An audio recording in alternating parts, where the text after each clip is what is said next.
Հարգելի գործընկերներ, սիրելի հայրենակիցներ, պարոն Վարդևանյանի թույլտվությամբ 1 րոպե ամենաշատը այլ հարցի անդրադառնամ, ուրեմն խոսք է գնում, որ չի եղել 29800 քառակուսի կիլոմետր, այդ ինչպես ասվեց բանավեճը, թե խոսքը ընդհանրապես, Գրանադայում հանդիպումից հետո Փաշինյան, Մակրոն, Շարլ Միշել, Շոլց, հայտարարության մեջ կա այսպիսի կետ. Նրանք հավատարիմ են մնում Հայաստանի և Ադրբեջանի միջև հարաբերությունների կարգավորման ուղղված ջանքերին, հիմնված միմյանց ինքնիշխանության, սահմանների անձնամխելիության և տարածքային ամբողջականության փակագծերի մեջ, Հայաստանի 29800 քառակուսի կիլոմետր և Ադրբեջանի 86600 քառակուսի կիլոմետր։ Իմիջայլոց սա Prime Minister.am կայքից է, ես ձեզ մտորելու համար։ Երկրորդը,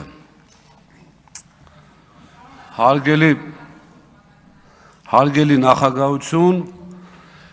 և մենք և դուք ունենք անհամաձայնություններ, իմ անձնական կարծիքով անլուծելի անհամաձայնություններ, բայց և դուք ունեք կարմիր գծեր, անձնական ձեր մտածելակերպի, որոշակի թեմաների, այդ թվում նաև մենք, եթե որոշում եք կամ այսպես ասած բռնացրել եք, որ մեր համար վեհափառ Հայրապետի թեման կարմիր գիծ է, հավատացած եղեք, մենք էլ կարող ենք այդպիսի թեմաներ գտնել, այլ գիտենք էլ։ Հիմա ես ուզում եմ ուղիղ հայտարարեմ, ինձ համար համենայն դեպս, կարծում եմ նաև մեր խմբակցության համար, ամեն անգամ էստեղից, համենայն դեպս, լավ, հավատքի առումով չեմ ասում, ասեմ անձնագրայինով, ոչ անձնագրային տվյալներով անազգայուն հրապարակելը ես համարելու եմ պրովոկացիա, որովհետև նորից կրկնում եմ, և դուք ունեք այդ խնդիրը, մենք էլ չէ կարող ենք այդ հիշում ենք, թեկուզ հեռուստացույցով, թե ինչից էիք դուք այսպես ալեկոծվում, չենք անում դա, խնդրում եմ հարգելի նախագահություն դա հաշվի առնել, հիմա, բայց ինչ ուզում ենք անենք, մեկը առաջինը Արամն էր, որ Նույնիսկ Վարդևանյան, որ խոսեց չափազանց բարեկետ, երեք իմիջիայլոց Facebook-ում չգիտեմ որտեղ եք տեսել սատանայի փաստաբան, ըստ երևույթին ձեր մոտ մի քանի կայք ա բերում, բնականաբար ձեր ուզածները պետք է գրած լինի, ես օրինակ անդամագրված եմ բոլոր կայքերին, բայց ես օրինակ շատ նկատել եմ և ինձ էլ զանգել են, խոսել են, որ Վարդևանյան Արամը պատասխանեց բոլոր հարցերին շատ սպառիչ, տենաս Վարդևանյան Արամը էդ ինչ էր խմել, որ այդքան ժամանակ, մագնեզիումի քանակ, ապօրինի ձեռնարկատիրության մեջ ես չմեղադրեն, տենց մագնեզիումի մեծ քանակ բերելու համար, էլի։ Հիմա, գիտեք, այստեղ խոսվում է Հայաստան դաշինքից դուրս գալու մասին, հիմա կարող մտածեք տենց մի հատ առիթ եք ման գալի, ինձ էլ բռնցնեք այդ հարցը տակ, հասկանում եմ այդ գայթակղությունը, ես չեմ դուրս եկել, բայց ամեն դեպքում, չէ, խոստանում եք, պայմանավորվեցինք, իմիջիայլոց ձեզ ասեմ, ստեղ գտնվելը շատ ծանր է, ես օրինակ մեր Հայաստանի Հանրապետության քաղաքացիներին խնդրում եմ որևէ պարագայում մեզ չնախանձել, ծանր է այն առումով, որ շատ դժվար է այստեղ քաղաքական խոսույթ ձևավորելը, երբ որ մեր ընկերները ասում են բերեք, այո, նախկինի քաղաքական գնահատականը դուք արդեն 8 տարի տալիս եք, այստեղ գալի ասում են սկսում եք պաշտպանել նախկիններին, բացարձակ, նախ իմ կարծիքով իրենք իմ պաշտպանության կարիք ամենայն դեպս չունեն և երկրորդն էլ անընդհատ, այնպես տպավորություն է, ոնց որ Ժողովուրդ ջան, անընդհատ այսպես սնվելու խնդիր կա այդ թեմանից, չէ, եկեք քննարկենք, գնանք առաջ, մենք պատրաստ ենք ընդհուպ ձեր վերաբերյալ քաղաքական գնահատականը տալ, ինչ է կարել այս 8 տարում և վերջինաշով նայել ապագային, մեր ժողովուրդը չեմ ուզում այդ բառը օգտագործեմ, այսպես ասած, չեմ օգտագործի ամենայն դեպս, բայց ազնիվ չի ժողովրդի նկատմամբ այս պահվածքը, այս խոսույթը ազգային ժողովում։ Հիմա մեկը պարոն Վարդևանյանի մասին էր այս ամեն ինչը, ևս պարոն Վարդևանյան, դուք ամբողջովին նոր մշակույթ մտցրեցիք, ես չգիտեմ, ես հաշվի առնելով, որ նախագահությունը բաղկացած է սպայն միայն տղամարդկանցից, չեմ կարող սիրունությունը գնահատել, բայց կարծում եմ, որ դուք էլի տղամարդ, բայց կարծում եմ, որ դուք երեք ես իմ խոսքում ասեցի, շատ հետաքրքիր մշակույթ կմտցնեք այդտեղ, դուք իմջալոց ասեմ, հաճելիորեն զարմացած եմ նախագահության վերաբերմունք ես երկու օրվա մեջ, շատ գեղեցիկ է, շատ ճիշտ է, բայց դուք էլ ավելի, այսպես ասած, նաև մեր նկատմամբ, ձեր թիմի նկատմամբ ավելի, մի քիչ ավելի խիստ եղեք, խնդրում եմ, որպեսզի ճիշտ պարի։ Վարդևանյան Արամին մանդատը վայր դնելուց, մանդատի ժամանակ ճանաչել եմ, վայր դնելուց հետո ճանաչել եմ։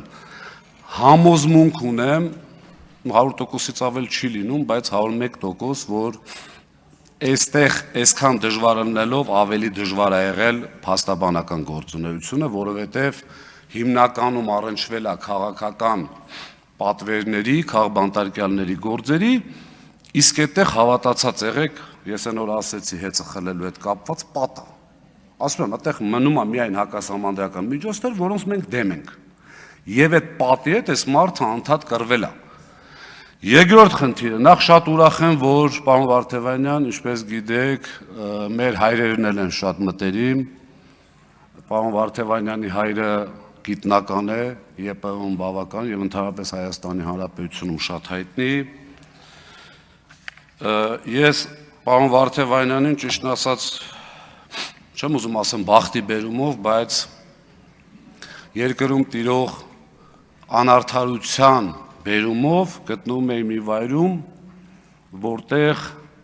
կարող է դրսում ժամանակ չունենայի, բայց նայել եմ ամբողջ սահմանադրական դատարանի այդ նիստը եւ պարոն Վարդևանյան դրա համար շնորհակալություն։ Գիտեք, շատ դժվար է, երբ որ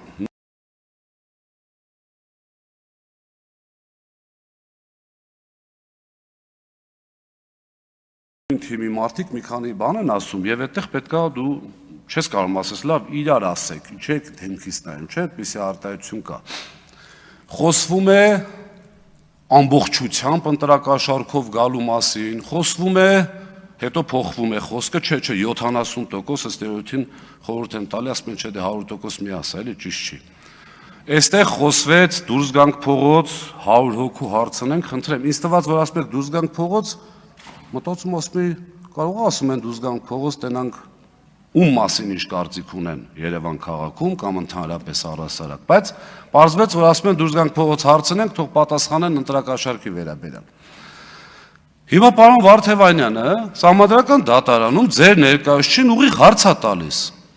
Ասում է, չէ, դե չեմ կարող ասեմ եղբայր, որովհետև քույր էր։ Ասում է, լավ, մի հատ կարաս բացատրես։ Եթե ձեր քաղաքական թիմը ձեր ղեկավարի գլխավորությամբ ասում է լրիվ ընտրակաշառքով է, իսկ մենք բոլորս լավ գիտենք, չէ՞, ընդհանուր եթե մի մանդատի խնդիր կա, այդտեղ լեգիտիմության հարց է առաջանալու։ Ինչի ենք մենք հայցով դիմել, որպեսզի անվավեր ճանաչվի, դուք պետք է դիմեք։ Խնդրում եմ, էս էլ վերանայվի, որովհետև մենք քաղաքական թիմի մի ամբողջական կարծիքի հետ բանավիճել կռվելը լավ է, բայց երբ որ տարբեր կարծիքներ են լինում, ստեղ արդեն դուք պետք է իրար այդ բանավիճեք եւ շատ հետաքրքիր արտահայտություն են, չէ՞, օրինակ իրար քաղաքականապես դեմ ենք համաձայն եմ, կարելի էր Վարդևանյան Արամին դիմացը բնականաբար դնելով քաղաքական գնահատական, ասել ես քեզ որպես քաղաքական գործիչ չեմ ընդունում, դու լավը չես։ Բայց դուրս գալ հայտնի բավականին հաջողության հասած այդ ոլորտում եւ ընդհանրապես մարդուն ասել դու լավ իրավաբան չես եւ մարդու կողմից, որը համենայն դեպս չգիտի իրավաբանը լինել, ի՞նչ է։ Այս արդեն աբսուրդի ժանրից է։ Ինչ վերաբերում է չհանձնվող տեսակին։ Աստված չանի իհարկե, ես չեմ ուզում որեցեմ մեկի կալանավորումը կամ մյուսը, չնայած ճակատագրի բերումով համոզված եմ լինելու են քրեիրավական գնահատականներ, պարոն Վարդևանյան, խնդրում եմ առիթի դեպքում իշխող խմբակցությունից կամ կուսակցությունից անպայման անվճար պաշտպանել, որպեսզի իրենք տեսնեն ձեր չհանձնվող տեսակը։ Իմ օրինակով եմ ձեզ ասում, պատի դեմ, ինչ, վայրան չկա դատվեք, թե վայրան չկա, Չէ, դուք էլ մի դատվեք, դուք մի անգամ դատվել եք, միգուցե անարդարացիորեն։ Հիմա մի 20 վայրկյան այսպես բան ստացվեց, պարոն Վարդեղանյան, շնորհակալություն, որ դուք կաք, շնորհակալություն, որ մեր կողքն եք, խնդրում եմ որևէ ձևով, մի մագնեզիումի քանակը կավելացնեք, թե ինչ կանեք, որևէ ձևով չտրվեք որևէ այդ բառի ճիշտ ասած ավելի բարեկիրթը չգիտեմ սաղրանքների։ Շնորհակալ եմ, որ դուք եք, ձեզ բարի երթ, եթե կստացվի երբեք։ Շնորհակալություն։ Մարիա Կարապետյան, մինչ Տիկին Կարապետյանը կմոտենա, պարոն Ղազինյան, քանի որ անդրադարձակ նիստի վարմանը, տեսեք, վիրավորանքը ինքը սուբյեկտիվ բան չի, օբյեկտիվ բան է։ Վիրավորանքը, կարմիր գիծը, օրինակ ոչ մեկի մոտ հարց չի առաջանա, չէ, որ օրինակ ես ասեմ եւ բոլորս ասենք, որ չի կարելի այստեղ կանգնել եւ մեկին ասել այս սրիկ է, դա օբյեկտիվորեն վիրավորանք է։ Բայց մարդուն իր ավազանի անունով դիմելը կամ իր հոգեվորական անունով դիմելը արդեն վիրավորանքի կամ բարեկրթության հարց չի, դա քաղաքական կամ գուցե նույնիսկ, չգիտեմ, եկեղեցական դիրքորոշման հարց է։ Եվ հետեւաբար դուք ասում եք օրինակ ամեն անգամ, երբ որ ձեր նշած անձին դիմեք ավազանի անունով, ես դա համարել եմ պրովոկացիա, եկաներեք նույն տրամաբանությամբ էլ կարող է պարոն Հովհաննիսյանի մեջ համարել հակառակն է կարմիր գիծ, կարող է իր համար կուսակրոնության ուխտը խախտածին եկեղեցական անունով դիմելն է կարմիր գիծ ու կարող է ինքն էլ դա համարի ներողություն։ Եվ հետեւաբար հիմա կարող է ստեղծվել իրավիճակ, որ օրինակ ձեր նշած անձին, երբ ամեն անգամ, երբ որ եկեղեցական անունով դիմեն, քաղաքացիական պայմանագիր խմբակցությունը, որը համարում է, որ ձեր նշած անձը կուսակրոնության ուխտը խախտել է եւ հետեւաբար իրան հնարավոր չի դիմել այդ անունով, դա էլ համարի պրովոկացիա։ Եվ հետեւաբար ես առաջարկում եմ չգնալ այդ ճանապարհով եւ այո, դուք բոլորդ արդարացիորեն կարող եք եւ պետք է ակնկալեք, որ այս ամբողջ չհնչի վիրավորանք եւ այս ամեն ինչ կարող է այդպես լինի, բայց եկեք համաձայնենք, վիրավորանքներն է ինչ որ օբյեկտիվ է, ինչը որ քաղաքական դիրքորոշման հարց է, դա արդեն վիրավորանք չի կարող ի բնե մեկին իր ավազանի անունով դիմելը համարել վիրավորանք։ Կարող եք դուք դրան համաձայն չլինել, այո, դա ձեր իրավունքն է, բայց խնդրում եմ նիստերը չխաթարել։ Հիմա ես ինձ թվում է մեր դիրքորոշումը հստակ ներկայացրեցի նաև ինչպիսին կարող է լինել քաղաքացիական պայմանագրի պահվածքը, որը ես առաջարկում եմ այդ ճանապարհով չգնալ։